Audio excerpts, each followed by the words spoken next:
forget to subscribe. Good morning. We're quickly getting to the end of April.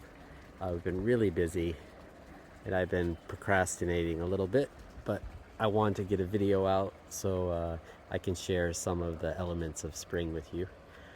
This is our late blooming sakura tree. I forget the variety, but it's looking gorgeous. Down on the hill, a lot of stuff's coming awake. A lot of those plants down there are kind of Japanese soul food. A lot of mountain vegetables and that kind of thing. So we do harvest. We're going to try and sell a few this year. So let me take you on a little mini tour. I know they're not much to look at, but I talk about them a lot because I really like these types of plants. Those are red currants. And the gooseberries are showing signs of life. I was a little nervous about them because they, let me make it a little wider, because they basically look like dead twigs when we planted them, but they were alive. We're planting more currants here. This is the oldest black currant bush, and it looks super healthy. And I don't know if you can see, but we're getting flowers, so we'll get a little bit of fruit this year. Blackberries are coming back from the dead. We didn't have much luck with them, but they finally seem to be turning the corner. And the raspberries are expanding, which is cool. And we already got a little bit of flowers on those too. All right, just a quick chicken update. They're all producing eggs now. We have so many eggs with 8 chickens that we're giving away eggs regularly. They're complaining they want snacks. I'll give them snacks a little bit later. But don't listen to them. I already fed them for today. Okay. We started seedlings about a month ago and it was really slow going. Mostly because the nights here were still getting down into freezing. But finally, it's warmed up a little bit. Got the zucchini kicking. Some herbs have started. Those are some Italian sweet peppers that I'm growing. These are fig cuttings that I've made to make some new fig trees. A little bit of signs of life, but it's still slow going. In our junkie room, this is where I pot up seedlings and stuff. It's a total mess, as you can see, but today, that's my project for today, is to pot up a bunch of more seeds and get seedlings going. All right. Our main house field has really come alive. Lots of flowers everywhere. And again, we were told that the grandma who lived here before us was really into flowers, so she's responsible for a lot of these, but we're adding to it. The flowers have gone crazy.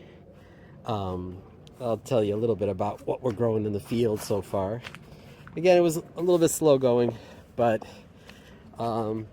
these are Japanese radishes, daikon, and again, with the recent warm weather, they've all kind of taken off. This is old Chinese cabbage that we let bolt. It's kind of interesting. This bolt is actually edible. It tastes pretty good, but we're trying to get some seeds out of it. That's why we're letting it go. Let's see. Got some cabbage in the ground.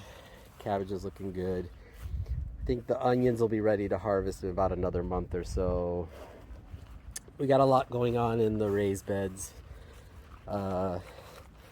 This is nozowana, which is a Nagano vegetable. Some red romaine. Got some beets over there, but they're just popping up now. Oops, let me stand out of the shadow.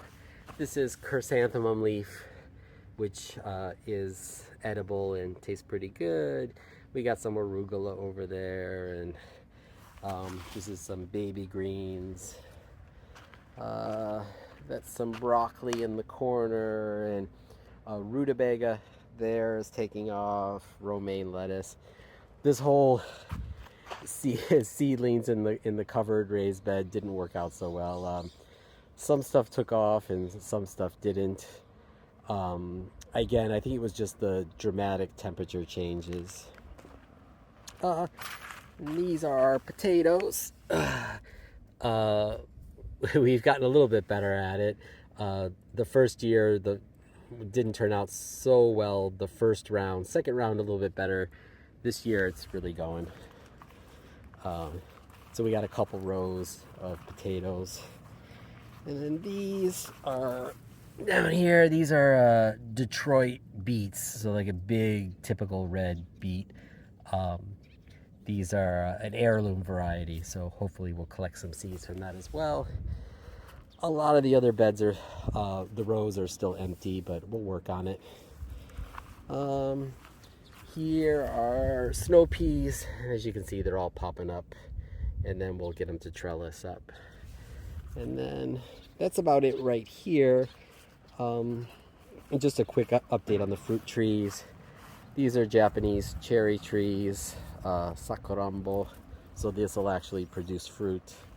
And they were blooming this time, so I was happy about that. Leaves look healthy. This is Meteor sour cherry tree. And right here, as you can see, all the strawberries are going crazy, and they've expanded themselves.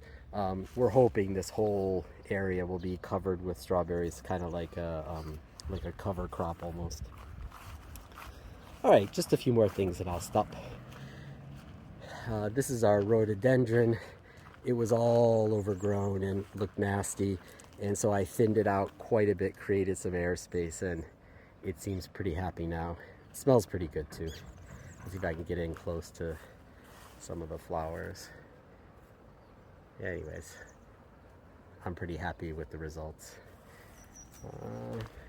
This is a Japanese plum tree that was doing awful on the other garden, so we moved it over here and it seems happy. These are our nectarines. Again, getting some new flowers. Looks pretty good. And that's about it for here. Maybe I'll finish with one other little tidbit, I guess. This is a sansho tree, and it makes, I guess, what would be like a Japanese pepper that they put on unagi, but the young leaves themselves are edible, and our neighbor likes to use them on salads and stuff. They have an interesting taste. And that's about it for here. The apple trees on the hill have started. I got a lot of cleaning up to do here. I did a lot of winter pruning of trees, but I'll compost some of it and I'll burn some of it. There's some diseased stuff that I'd prefer just to burn, so I'll do that probably later in the week. And I got one more thing. Let's see if I can take you down to the lower level. So a friend of mine was growing hops, and so I got some rhizomes from him, and these kind of like 3 pods. I planted them, and as you can see right here are the hops starting. These are Cascade hops. They smell really good. I like Cascade hops. So what we're gonna do is, they're like vines, they're called vines, and we're gonna trellis them all the way up to make like a green curtain, and then based on the advice of a local friend, we'll harvest them right out of those windows of the old house. So it should help cool off the area, and also though we'll get the hops for future use. And that's about it. I know I rambled a little bit, but thanks for listening. I'm excited. I'll do an update on the apple orchard and the other field later. All right, have a good day. Bye-bye.